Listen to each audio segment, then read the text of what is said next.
On est de retour en direct sur leur FM et j'ai avec moi au téléphone Olivier Crumbles, entraîneur de l'équipe de France féminine de handball. Bonjour Monsieur Crumbles. Bonjour. Merci de nous accorder quelques minutes à quelques heures maintenant du début de la Coupe du Monde au Japon. Alors déjà, première question, dans quel état d'esprit est le groupe, vous, les joueuses? Est-ce qu'il y a un petit peu de pression ou la sérénité quand même? Bon, la pression, il y en a toujours, mais on est très, très enthousiaste, très heureux de repartir sur une aventure, sur un championnat du monde. On est là pour défendre notre titre. Alors, défendre notre titre, ça ne veut pas forcément dire gagner de manière absolue.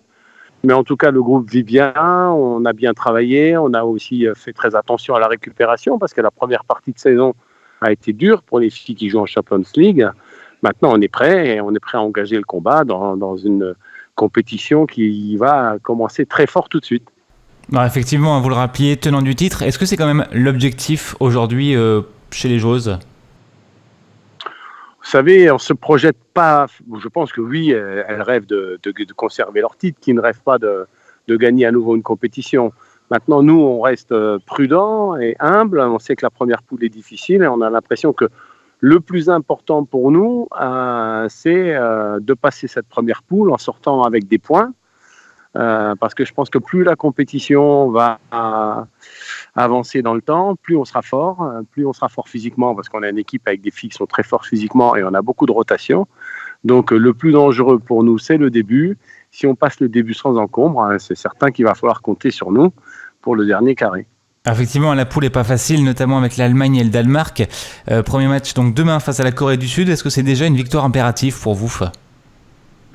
Impérative, non, mais dommageable, oui. Si on perd ce match-là, on se met tout de suite dans le dur. Ça ne serait pas une bonne nouvelle. Donc, on compte bien prendre les points contre la Corée, même si c'est un handball de haut niveau. Ce n'est pas un handball facile à jouer. Donc, pour nous, c'est la première épreuve. Et je pense qu'on a bien préparé, on a bien travaillé.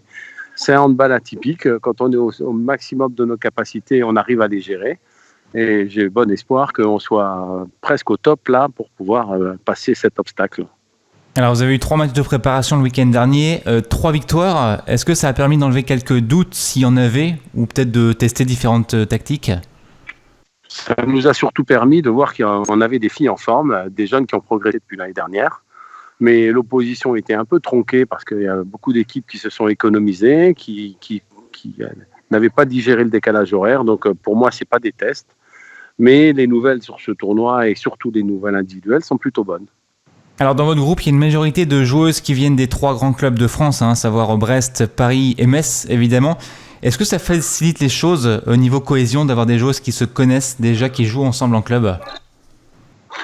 Oui, bien sûr, parce qu'il y a des relations qui se créent.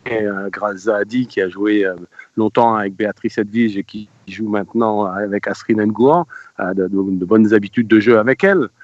Il y a une ossature Messine qui est intéressante et elles ont de fortes habitudes. Alors nous, évidemment, on a un jeu en attaque qui peut se rapprocher souvent du jeu de Metz parce que de toute façon, on n'a pas le temps de préparer autre chose, pour être très honnête, et puis que les mouvements collectifs sont aussi beaucoup les mêmes d'équipe par équipe. On met pas notre ego là-dedans. Quand on voit quelque chose qui marche avec les filles de Metz, eh bien, on le met en application avec le reste de l'équipe de France. Et puis, bien sûr, on a quelques touches originales dans notre jeu. Alors on est à quelques heures du premier match de cette Coupe du Monde. Le programme, c'est quoi? C'est plus repos, détente ou c'est encore un petit peu de travail? Non, on travaille jusqu'au bout, vous savez. Après, comme vous le dites très bien, la journée d'un sportif, elle doit être équilibrée. Et il faut s'alimenter, il faut se reposer, il faut travailler, mais il faut aussi s'amuser et se détendre. Vous avez raison. Donc, on attache une grande importance à la vie du groupe. Et comme je dis toujours, eh bien, les sportifs qui performent, c'est des sportifs heureux. Et si on met trop de pression, qu'il y a trop de travail, eh bien, elles ne prennent plus plaisir dans ce qu'elles font. Donc, on investit surtout sur la qualité dans tous les domaines. Et d'ailleurs, pour les fans, je vous rappelle que le match sera diffusé sur la chaîne TMC donc demain matin à 10h heure française. Est-ce qu'il y a un groupe de supporters qui est venu de France pour vous soutenir directement au Japon? Il y a des supporters, oui, qui me rejoignent du Japon tranquillement. Maintenant, ils ne sont pas forcément organisés en groupe. Ils vont s'organiser une fois qu'ils seront là. Mais oui, on aura des supporters. Et puis peut-être la bonne nouvelle, c'est qu'on aura des Français qui vivent au Japon, qui viendront nous voir. C'est important aussi ça pour vous d'avoir des gens français qui sont là derrière vous là-bas.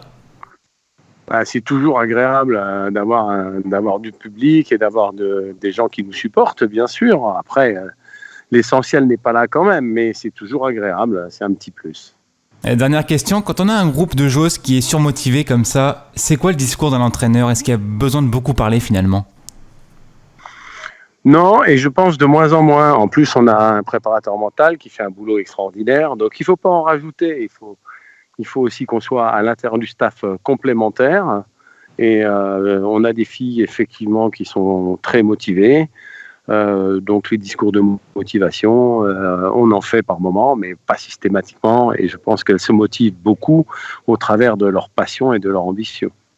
Eh ben c'est super, merci beaucoup Olivier Crumbles d'avoir été avec nous et puis on espère que vous ramènerez le trophée en Lorraine. Oui, ça serait avec plaisir. Merci beaucoup, bonne journée. Bonne journée. Au revoir. Au revoir.